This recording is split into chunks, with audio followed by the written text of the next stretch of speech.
नमस्कार और बहुत स्वागत है आपका कंज्यूमर अड्डा में। आपके साथ मैं हूं विपिन भट्ट और आज एक बहुत इंपॉर्टेंट टॉपिक आपके पास लेकर आए हैं क्योंकि वर्ल्ड डायबिटीज डे ये था 14 नवंबर को और ये चलता रहेगा। इस साल की थीम है कि लोगों को सही इलाज मिले और इसकी अवेयरनेस बढ़े, इसकी जानकारी बढ़े और इसी तरीके से इस महामारी को हम कंट्रोल कर सकते हैं।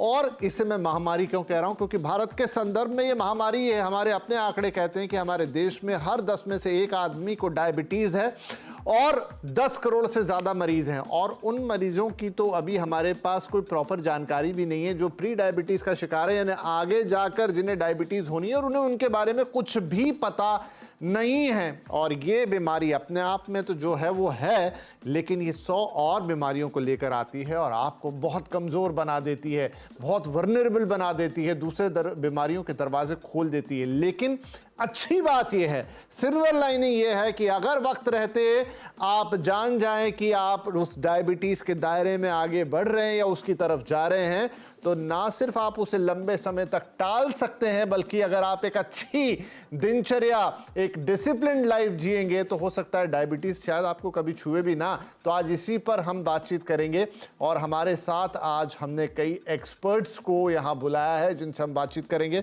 कार्यक्रम में शामिल हो रहे हैं doctor S K. Wangnoo Indraprastha Apollo hospital से, हमारे साथ है doctor Sonali Kangne sir H N. Reliance foundation hospital से, और doctor K R. Kohli Ayurveda director रहे हैं महाराष्ट्र सरकार के और एक्सपर्ट हैं आयुर्वेद के। आप सभी का बहुत बहुत स्वागत है। तो मैं डॉक्टर वांगनू आपसे शुरुआत करता हूं और मैं सबसे पहले यही आपसे पूछना चाहूँगा कि क्या जो मेरा सवाल था, जो मैंने अभी बोला, क्योंकि डायबिटीज़ के बारे में बेसिक जानकारी तो आजकल शायद सबको है कि ये क्यों होती है, कैसे होती है, लाइफस्टाइल करोगे, टाइप 1 टाइप 2 उस पर भी बात करेंगे।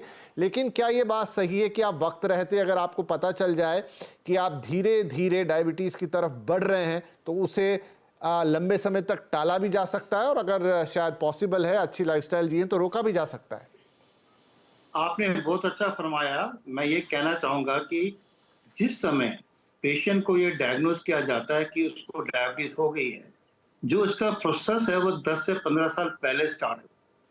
कहने का मतलब ये है कि जब उसको डायग्नोज हुई 15 साल पहले से उसको जो है इंसुलिन रेजिस्टेंस डेवलप कर जाती है। इंसुलिन रेजिस्टेंस क्या होता है कि जो पेनक्रियास से इंसुलिन निकलता है, जो शुगर को कंट्रोल करता है, वो अपना काम ठीक से नहीं कर पाता है। इस इंसुलिन रेजिस्टेंस जो कई सालों तक चलती रहती है, उसके चक्कर में ये जो पेनक्रियाज है वो इंसुलिन ज्यादा बनाता है जिससे कि बॉडी का शुगर बढ़े ना और शुगर एक मात्रा में रहे। तो आखिरकार धीरे धीरे धीरे पेनक्रियाज जो बेचारा थक के चूर हो जाता है और उसके इंसुलिन बनाने की क्षमता भी कम हो जाती है। तो एक समय आता है कि उसका इंसुलिन का प्रोडक्शन जो है इतना कम हो जाता है कि पेनक्रियाज के 80% से भी ज्यादा डैमेज हो जाता है। तब बॉडी के अंदर शुगर बढ़ना शुरू होता है और तब पेशेंट को थोड़े बहुत सिम्टम आते हैं और तब पेशेंट की डायग्नोसिस हो सकती है। आपका दूसरा सवाल था कि क्या इसको हम इस स्टेज पर कुछ करें जिसको हम डायबिटीज को आगे बढ़ने से रोक सकें। पूरे दुनिया में देखा गया है, अगर आप डायबिटीज का डायग्नोसिस 10-15 साल पहले केवल उन जांचों से करें जिससे हमको पता चलेगा कि आपकी बॉडी के अंदर इंसुलिन रेजिस्टेंस है। इसका एक मापदंड होता है HOMA-IR, होमा इंसुलिन रेजिस्टेंट इंडेक्स।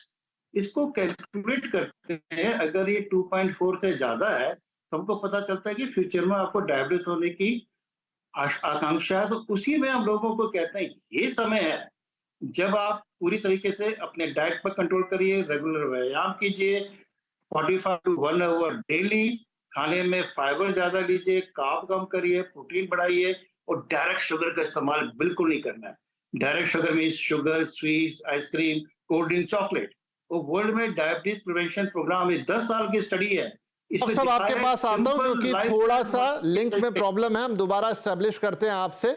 इस बीच में डॉक्टर सोनाली आपके पास आता हूं। तो जो बात डॉक्टर वांगनू ने कही है डॉक्टर सोनाली, उस हिसाब से अब एक कंसेप्शन और मिसकंसेप्शन की बात मैं आपसे पूछता हूं।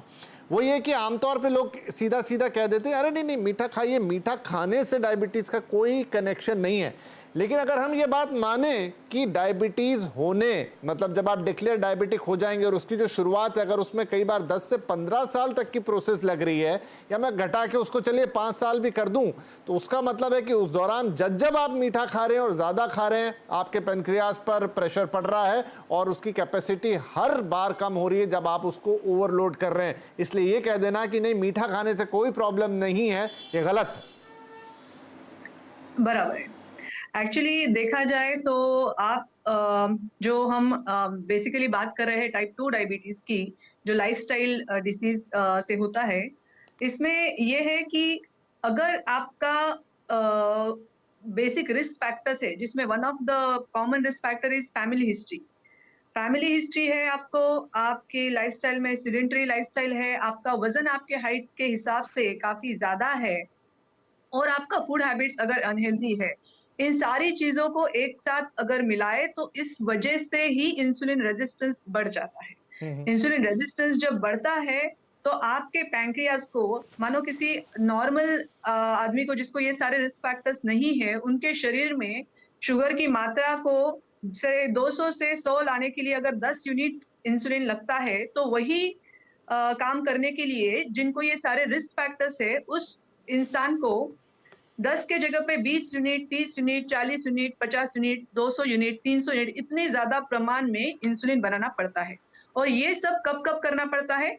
Every time they are having, breakfast करते हैं, लंच करते हैं, डिनर करते हैं, वो सारे टाइम पे जब भी शुगर उनका बढ़ता है, तब उनको ये ज्यादा काम करके पैंक्रियाज को, तो ऐसे रिस्क फैक्टर्स आप में है और फिर भी आपका ब्लड शुगर नॉर्मल है, इसका मतलब है it is at the cost of the extra work, जो आपकी पैंक्रियाज ज्यादा काम करके ही वो आपका शुगर नॉर्मल है।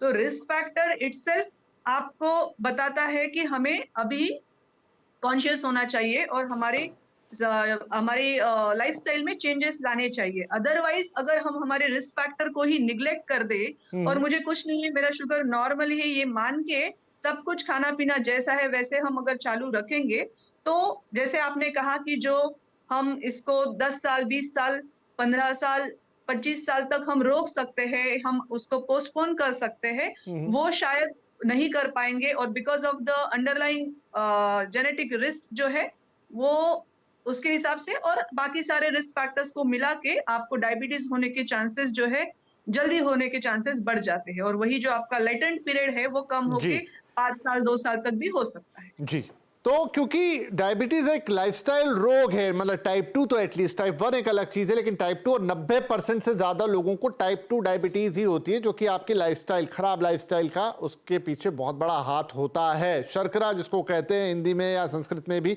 डॉक्टर कोहली, बहुत कुछ लिखा पढ़ा गया है आयुर्वेद में भी इसके बारे में, क्या कहता है आयुर्वेद डायबिटीज को लेकर? देखिए, आयुर्वेद इतना पुराना शास्त्र है, 8 से 10 हज़ार पुराना है। संस्कृत में लिखा हुआ है, जाता प्रमेहिनो,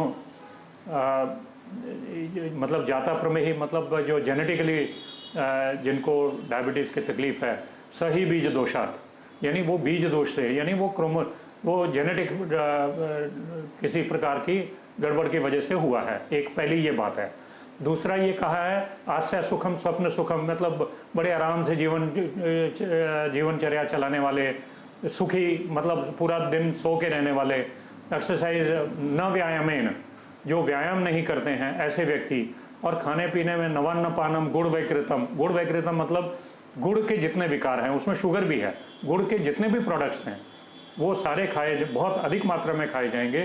तो ये सारी रीजंस बताते हैं इनसे प्रमेह होता है या इनसे मधुमेह होता है। मधुमेह यानी आज देखिए 8000 साल पहले भी जब HbA1c नहीं थी, ब्लड शुगर मापने की कोई हमारे पास क्षमता नहीं थी, तभी भी इस रोग का विस्तृत वर्णन आयुर्वेद में है। तभी सबसे बड़ा सिम्टम ये कहा जाता था, मूत्रे अभिधमंती पिपीलिकाश्च, यानी मूत्र के ऊपर, ये पेशेंट के यूरिन के ऊपर बाथरूम में चींटियां चलना शुरू हो जाती हैं। उससे उन्होंने ये डायग्नोज करना शुरू किया कि इसमें शुगर बहुत है, यानी ग्लाइकोज यूरिया होता था। और ये सारे फैक्टर्स जो है ये कंट्रीब्यूट करते थे।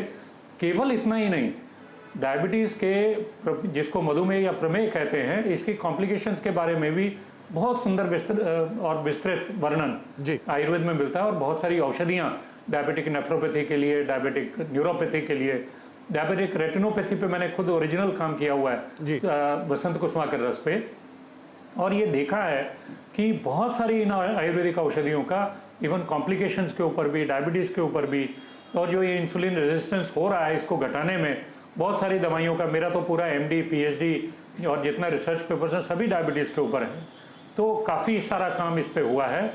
और बहुत जगह पे भारतवर्ष में, जैसे मिनिस्ट्री ऑफ आयुष है, सेंट्रल काउंसिल ऑफ रिसर्च इन आयुर्वेदा सिद्धा है, ऐसी बहुत सारी एजेंसियां लगी हुई हैं जो इस पे खूब सारा काम कर रही हैं, और आयुर्वेद में खूब सारा लिटरेचर इसके ऊपर उपलब्ध है। मैं आपसे और इस पे सवाल लेता हूं कि कैसे आयुर्वेद का फायदा उठा के आप इसको और बेहतर कर सकते हैं, क्योंकि अल्टरनेटिव थेरेपी पे भी बहुत सारे लोगों का भरोसा रहता है और वो काम भी करती है। डॉक्टर वांगनू, आपने अभी एक टेस्ट के बारे में जिक्र कहा, उस समय ऑडियो थोड़ा ऊपर नीचे हुआ था। आमतौर पर हम HbA1c या जिसे हम फास्टिंग ग्लूकोज टेस्ट है वही जानते हैं, आप किस टेस्ट का जिक्र कर रहे थे?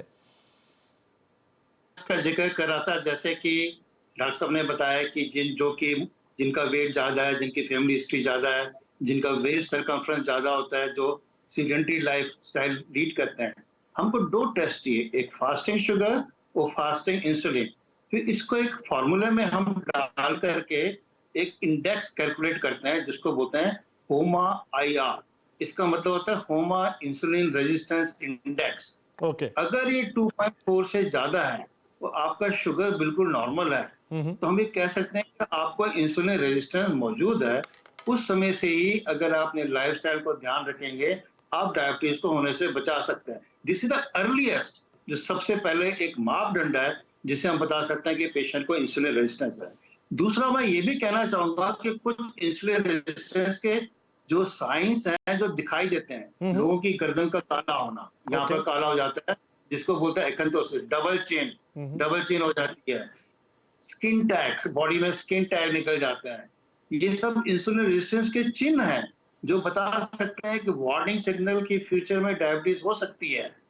तो इन सब चीजों को ध्यान में रखते हैं हमारे पास इतने सारे टूल्स हैं, क्लिनिकली, लेबोरेटरी, हम सही मौके पर पेशेंट को स्क्रीन करके, जो कि हाई रिस्क पर है, हाई रिस्क की डेफिनेशन बता दी मैडम ने, उनको स्क्रीन करके अगर उन्हें टेस्ट करें तो हम काफी हद तक इन लोगों को डायबिटीज होने से बचा सकते हैं। ठीक है। डॉक्टर सोनाली, एक मैं कोई रिपोर्ट पढ़ रहा था जिसमें बड़ी मतलब इन डेप्थ स्टडी थी और उन्होंने मतलब बहुत सारी चीजों में ना जाते हुए सीधे वजन का कोरिलेशन बताया था। उनका यह कहना था कि आप सिर्फ वजन को ही कंट्रोल कर लेते हैं तो डायबिटीज और तमाम दूसरी जो कॉर्नरी डिसीजेज हैं उनका भी कंट्रोल हो सकता है। थोड़ी डिफरेंट तरह की स्टडी थी, क्या हम भी माने? क्योंकि खराब लाइफस्टाइल, कम सोना, खराब खाना खाना और अल्टीमेटली वो फिर बढ़े हुए वजन में ही कन्वर्ट होता है। तो क्या वजन एक ऐसी कुंजी है कि और 10 चीजें आप करेंगे, लेकिन अगर वजन को सबसे पहले कंट्रोल करते हैं तो डायबिटीज में काफी अच्छा आप जिसे कहते हैं कि उसके क्योर की तरफ बढ़ सकते हैं? यस। सो कैसा है कि वजन एक इम्पॉर्टेंट कंपोनेंट है। हम हर एक हमारे डायबिटीज के जो मरीज हमारे पास आते हैं उनका हाइट उनका वजन और उनका BMI जनरली हम कैलकुलेट करते हैं, और ज्यादा वजन होना, BMI ज्यादा होना, ये एक रिस्क फैक्टर है towards the development of diabetes और उनके कॉम्प्लिकेशंस के लिए। होता ये है कि जैसे आपने कहा कि सब लाइफस्टाइल का एक रिजल्ट ये वजन के रूप में हमें दिखता है। जैसे आपका सीडेंटरी लाइफस्टाइल है और आपका अनहेल्दी फूड हैबिट्स है, तो जो भी आपका कैलोरी रिक्वायरमेंट है, जितना आपको दिन में आप खर्चा करने वाले कैलोरीज हो, उससे ज्यादा अगर आप ले रहे हो, और सपोज आप एक दिन में एक अप्रोक्सीमेटली 20% एक्स्ट्रा कैलोरीज या 10% एक्स्ट्रा कैलोरीज ले रहे हो और वो सालों से आप लेते आ रहे हो, तो ऑब्वियसली ये जो ज्यादा कैलोरीज है वो कहीं ना कहीं वजन के रूप में, चर्बी के रूप में आपके शरीर में डिपॉजिट हो रही है। और ये जो चर्बी है वो जनरली अगर आपके सेंट्रल एब्डोमिनल पार्ट में अगर ये डिपॉजिट होती है तो उससे इंसुलिन रेजिस्टेंस बढ़ता है, और जैसे ये इंसुलिन रेजिस्टेंस बढ़ता है उससे आपको टाइप 2 डायबिटीज होता है। एंड उसका और एक जो इम्प्लीकेशन है, जो भी ज्यादा कैलोरीज आप खा रहे हो वो आपके चर्बी के रूप में आप कोरोनरीज के अंदर भी डिपॉजिट होना चालू हो जाते हैं। और एक बार वजन जैसे जैसे जैसे बढ़ने लगता है वो उसको कम करना, नॉर्मल लाना बहुत मुश्किल हो जाता है बाद में, एट अ लेटर स्टेज, जब आपका BMI काफी ज्यादा है। तो इसीलिए मैं बोलूँगी कि ना कि जिनका वज़न ज़्यादा है, उन्होंने सिर्फ़ कॉन्शियस होना चाहिए और वज़न कम करने के लिए एफ़र्ट्स लेने चाहिए, बल्कि मैं बोलूँगी कि जो बॉर्डरलाइन रेंज पे है, जो नॉर्मल और ओवरवेट के रेंज पे बॉडी मास इंडेक्स होने वाले जो लोग हैं, उन्होंने और भी ज़्यादा कॉन्शियस होना चाहिए सो दैट उनका वज़न बढ़े ही ना जी। और हम इस डायबिटीज़ को ना कि ट्रीट करें और जबकि हम उसको ऑब्वियसली ये वज़न को रोक के हम उसको प्रिवेंट भी कर सकते हैं। बिल्कुल, तो वजन एक बड़ा इंपॉर्टेंट कंपोनेंट हो गया। अगर आप उस पर ध्यान देते हैं तो आप काफी हद तक इस चीज में इसे कंट्रोल करने में सक्सेसफुल होते हुए नजर आएंगे। कुछ और भी इंपॉर्टेंट पहलू हैं डॉक्टर कोहली। देखिए, खान पान वजन इससे लोग बहुत जल्दी कोरिलेट कर जाते हैं, लेकिन स्ट्रेस, कम नींद, क्या ये भी उतने ही बड़े फैक्टर है? क्योंकि लोगों को लगता है इससे ज्यादा फर्क नहीं पड़ेगा, और इन दिनों आप कह लीजिए सोशल मीडिया हो गया या इतने तमाम इंटरटेनमेंट के साधन, लोग सोते कम हैं, हमेशा कुछ ना कुछ ऑक्यूपाइड रहते हैं, और स्ट्रेस की तो दिनचर्या में कमी है ही नहीं। देखिए, लाइफस्टाइल स्ट्रेस का उतना ही बड़ा रोल है जितना ओबेसिटी का है। जेनेटिक्स का जैसे है, जैसे माँ बाप से जो आनुवंशिक बीमारी हमको मिल रही है, जितना उसका योगदान है उतना ही ओबेसिटी का है, वेट इंक्रीज का है, और उतना ही स्ट्रेस और लाइफस्टाइल का है। लाइफस्टाइल में देखिए, दिनचर्या और ऋतुचर्या आयुर्वेद में बड़े अच्छे से बताया हुआ है। यानी आप टाइम पे सोएं, टाइम पे उठें, ब्रह्म मुहूर्त में उठना चाहिए, और उसके साथ साथ खाने पीने में आप सुपाच्य खाना खाएं जो जल्दी पच जाए, बहुत हैवी डाइट्स नहीं लें, तले वाले पदार्थ हैं वो ना लें, तो इनका बहुत बड़ा रोल है। उसके साथ ही चिंता, उद्वेग यानी डिप्रेशन या फिर स्ट्रेस, एंजाइटी, ये सारे कंट्रीब्यूटरी फैक्टर्स हैं। मुझे लगता है सारी ये जितने भी इसके पिलर्स हैं which on which the diabetes stands, they can be enlisted as एक तो सबसे बड़ा आनुवंशिक है कि हमको जेनेटिक्स में हमारे माँ बाप से मिला, दूसरा स्ट्रेस है, ओबेसिटी है, और लाइफस्टाइल डिसऑर्डर्स है।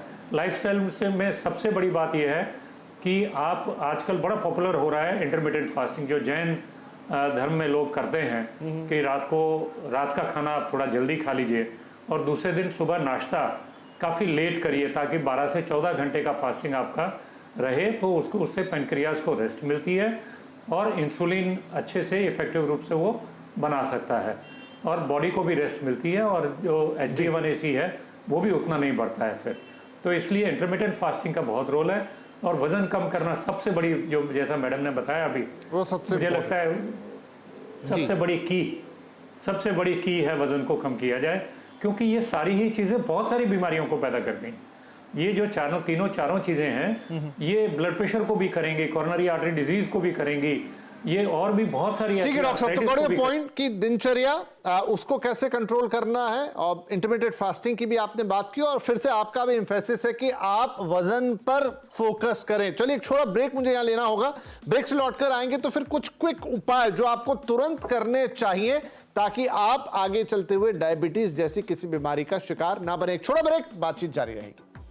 कंट्रोल करो भाई, और डायबिटीज जिस तरीके से फैल रही है उस पर अवेयरनेस बहुत बड़ा एक हथियार है आपके हाथ में। अगर आपको जानकारी सही होगी तो आप उसका इलाज वक्त रहते कर पाएंगे, और यही इस साल इंटरनेशनल डायबिटीज डे का थीम भी रहा है।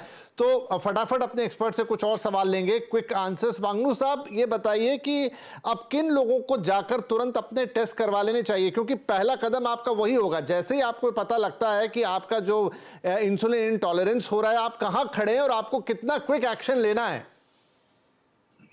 मैंने जैसे कि पहले बताया कि जो आपकी रिस्क कैटेगरी है, अगर आप उसके अंदर फॉल करते हैं, फैमिली में डायबिटीज है, आपका ओवरवेट है, BMI 25 से ज्यादा है, आपका वेस्ट सर्कमफ्रेंस ज्यादा है, आप सेडेंटरी लाइफस्टाइल करते हैं, तुरंत अपने डॉक्टर की सलाह लेकर एक सिंपल टेस्ट कराएं जिसको हम बोलते हैं फास्टिंग शुगर। और कोई ज्यादा दूर जाने की जरूरत नहीं है। अगर फास्टिंग शुगर 100 के ऊपर है तो उसका मतलब आपको प्री डायबिटीज है, जिसको कि आप रोक सकते हैं डायबिटीज लाने में। दूसरा, अगर ग्लूकोज के बाद शुगर 140 से 200 तक है, वो भी प्री डायबिटीज है। HbA1c जो एक मापदंड होता है 3 महीने का, अगर वो 6.5 के ऊपर है तो डायबिटीज है, अगर वो 5.7 और 6.5 के बीच में है तो प्री डायबिटीज। सिंपल टेस्ट से आपको पता चलता है आप किस कगार पर खड़े हैं, क्या आपकी स्थिति है, किस स्टेज से आपको तुरंत ही ध्यान रखना है अपनी डाइट का, अपनी एक्सरसाइज का, अपनी फिजिकल एक्टिविटी का, खाने पीने को ध्यान देना, जिससे कि आप शुगर को होने में दूर कर सकते हैं। मतलब अगर आपको शुगर 5-6 साल में होनी है, आप उसको कम से कम 20 साल तक रोक सकते हैं। इन सारे लोगों को ये मैं कहना चाहूंगा कि बिना किसी की, क्योंकि सिम्टम तो कुछ होंगे ही नहीं, आप रिस्क फैक्टर है, सिम्टम तो कुछ है नहीं। जैसा आपने बताया यूरिन का ज्यादा आना, 90% लोग टाइप 2 डायबिटीज बिना सिम्टम्स के हमारे पास आते हैं। सडनली शुगर किया तो उसने देखा कि 300-400 है। इससे पहले कि आपको बाद में पता चले, आप पहले से प्रिकॉशन लीजिए। किसी भी एज में चाहे हो आप, अगर फैमिली में आप वो रिस्क फैक्टर में आते हैं, चाहे आपकी उम्र 12 साल या 14 साल है, तो प्रिकॉशन ले लेना चाहिए। बिल्कुल सही कह रहे हैं आप, क्योंकि मेरे पास समय थोड़ा कम है। जी जी, क्विकली डॉक्टर सोनाली, जैसे हम जानते हैं एक बार डायबिटीज हो गई फिर तो आपके पास पहुंचना ही है, आप दवाएं भी देंगे और उसका अपना एक प्रोसेस है। लेकिन मेरी चिंता उन लोगों के लिए जो बचा सकते हैं अपने आप को होने से। तो क्या जिस तरह से डायबिटीज के लिए दवाएं हैं, प्री डायबिटीज स्टेज के लिए भी कुछ दवाएं, या वहां आपको सिर्फ अपनी लाइफस्टाइल पे काम करना है? प्री डायबिटीज ये एक ऐसी स्टेज है, और I would say early stage of diabetes भी एक ऐसी स्टेज है जिसमें आप आपके सिर्फ लाइफस्टाइल चेंज करने से ही आपके शुगर को नॉर्मलाइज कर सकते हो। और जैसे ही आप आपके लाइफस्टाइल में चेंजेस लाते हो, आपका वजन कम हो जाएगा, और वजन जैसे कम हो जाएगा वैसे ही आपका प्री डायबिटीज स्टेज रिवर्स होके नॉर्मल शुगर लेवल्स पे भी आ सकता है। और ये सब होने के लिए सबसे इम्पोर्टेंट है कि आप सबने आपकी सेहत को प्राधान्य देना सबसे पहले सीखना चाहिए। हम हमेशा कुछ प्रॉब्लम होने के बाद उसका सॉल्यूशन ढूंढने की कोशिश करते हैं। इसके पहले कि हमें हेल्दी होने के लिए जो भी करना है वो करना अगर हम शुरू करेंगे, और ऐसा कुछ नहीं है कि रिस्क फैक्टर जिनको है उन्होंने ही ये लाइफस्टाइल सबको करना है, लेकिन आप ये कह रहे हैं किसी दवाई की जरूरत नहीं है प्री डायबिटीज स्टेज में, राइट? हाँ, प्री डायबिटीज स्टेज में आपको किसी दवाई लेने की जरूरत नहीं। ठीक है। अब क्विकली डॉक्टर कोहली, आपके पास की, जैसा मैंने कहा कि आयुर्वेद में भी बहुत अच्छी अच्छी चीजें हैं, और ये क्योंकि लाइफस्टाइल से जुड़ा मामला है इसलिए एलोपैथी और आयुर्वेद में कोई ऐसा मतभेद यहाँ होता नहीं है। तो ये बताएं कि क्या कुछ औषधियों का जिक्र किया है जो रोजमर्रा में हम जैसे घर में ही हमारे मौजूद होती है, जिससे आपको ये शुगर को कंट्रोल करने में मदद मिलेगी? देखिए, सबसे पहले मैं ये ऐड करना चाहूँगा कि 35 के ऊपर कोई भी हो, हर व्यक्ति ने HbA1c करना चाहिए। मेरे पास बहुत सारे पेशेंट्स आते हैं जो लीन एंड थिन है, ओबीज नहीं है, तो भी उनको डायबिटीज़ है। बहुत सारे लोग जिनकी कंडीशन जो स्ट्रेसफुल कंडीशंस में है, उन्होंने भी अगर नहीं भी ओबीज हैं तो भी उन्होंने HbA1c करना चाहिए, ताकि ये पता लग सके वो डायबिटिक तो नहीं है। और जल्द जानकारी मिलना इसका सबसे बड़ा उपाय है, पहली बात। दूसरा, करेला है, नीम है, गुड़मार चूर्ण है, जामुन बीज की गुठली है, बेलपत्ता है, करी लीव्स है, ऐसी अनेकों जड़ी बूटियां हमारे पास हैं जो आप प्री डायबिटीज़ में भी शुरू कर सकते हैं, और डायबिटीज़ जो आप अपने आप शुरू कर सकते हैं। करेले का जूस आप प्री डायबिटीज़ होने पर अपने आप शुरू कर दीजिए। गुड़मार या जिसको मेष श्रृंगी भी कहते हैं, उसकी बहुत सारी दवाइयाँ मार्केट में मिलती हैं, आप वो लेके खाना शुरू कर दीजिए, आपका HbA1c कम हो जाएगा। लेकिन अगर आपको डायबिटीज़ है तो आप किसी वैद्य की सलाह जरूर लें, वो इन्हीं दवाइयों के कुछ कॉम्बिनेशन या कुछ और नई दवाइयाँ जो आयुर्वेद में है वो देंगे, और आपकी शुगर कम हो सकती है। बिल्कुल। और हमसे आपको डायबिटीज से निजात मिल जी, ये बिल्कुल कहेंगे, साथ में राइडर लगा देते हैं कि ये जो कोहली साहब बता रहे हैं, बिल्कुल आप किसी एक प्रॉपर वैद्य के पास जाके वो चीजें दिखा के तभी ले, मन से कुछ भी शुरू ना करें। लेकिन देखिए, कुल मिला के कार्यक्रम का जो उद्देश्य था ये है अवेयरनेस, जो कहा जा रहा है इस साल का उद्देश्य भी है कि आप जितना अवेयर होंगे, जितनी आपको जानकारी होगी और सही जानकारी होगी, आप उतना बेहतर इस डिसीज को कंट्रोल कर सकते हैं, क्योंकि ये एक दिन में नहीं होती, ये कई सालों में धीरे धीरे डेवलप होती है। तो अगर आप वक्त पे इसे एक्शन ले लेंगे तो बिल्कुल रोक पाएंगे, और हो सकता है कभी आप डायबिटीज का उस तरीके से शिकार ही ना हो, और वो आपको कई रोगों से बचा लेगी, क्योंकि एक बार डायबिटीज हुआ तो फिर जीवन बदल ही जाता। बहुत शुक्रिया आप तीनों ही मेहमानों का, आज बहुत अच्छी बातचीत हुई। मुझे लगता है इससे काफी लोगों को, खासतौर पर इंडिया में जो कि डायबिटीज कैपिटल बनती जा रही, बहुत फायदा होगा। धन्यवाद, नमस्कार।